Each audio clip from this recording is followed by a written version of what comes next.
Je m'appelle Éléanore Rivoire et j'occupe le poste de vice-présidente de l'administration clinique et des services professionnels à l'hôpital général de Kingston et je suis également chef des services infirmiers.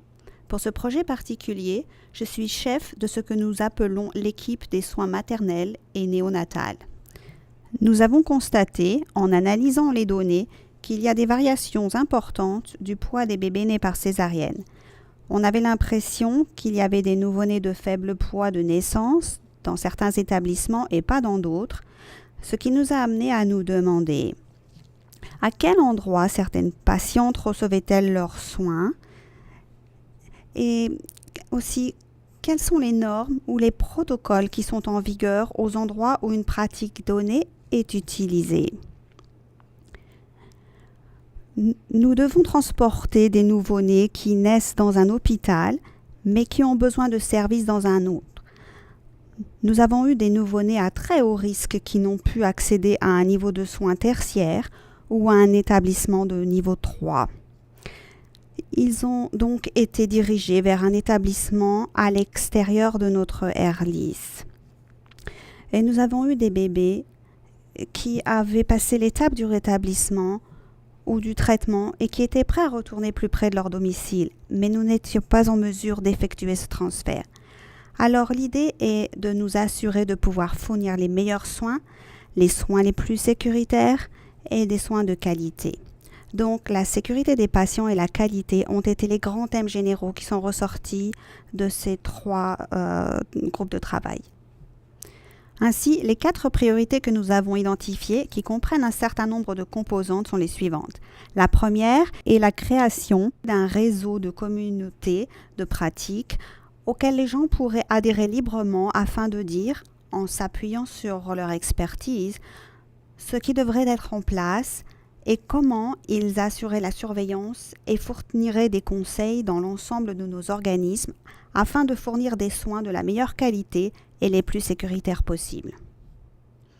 Notre deuxième priorité est de nous pencher sur la gamme des services offerts au sein du Airlis. Nous ne sommes pas encore venus à une conclusion et nous n'avons pris aucune décision au sujet de ce que cela signifie dans notre région, mais il y a un engagement à déterminer ce qui constitue de saines pratiques et à faire en sorte que ces pratiques soient utilisées. La troisième priorité est de nous pencher sur le transport. Cela signifie que, quel que soit l'âge gestationnel ou la circonstance, lorsqu'un bébé naît dans un hôpital qui ne peut fournir les soins dont le bébé a besoin, quelle est la meilleure façon d'assurer le transport de ce bébé vers un hôpital qui peut prendre en charge les soins? Ce sont les 3 priorités les plus importantes. La dernière chose consiste à analyser l'infrastructure de soutien, c'est-à-dire la structure ou la base qui doit être en place pour faire en sorte que tout cela soit possible. Nous savons que nous avons besoin d'excellents systèmes de données pour pouvoir avoir l'information et analyser ce qui se passe au sein de notre Airlis et que nous disposons des indicateurs et des informations qui nous permettent de déterminer les possibilités d'amélioration. De cette façon, si nous changeons quelque chose, nous pourrons la mesurer pour savoir si cela procure vraiment l'avantage ou l'impact que nous recherchions. Une des choses que nous avons déterminées comme un soutien de l'infrastructure serait un système régional de formation. Au sein de notre Airlis, il y a un certain nombre d'accouchements et ce nombre ne varie pas beaucoup.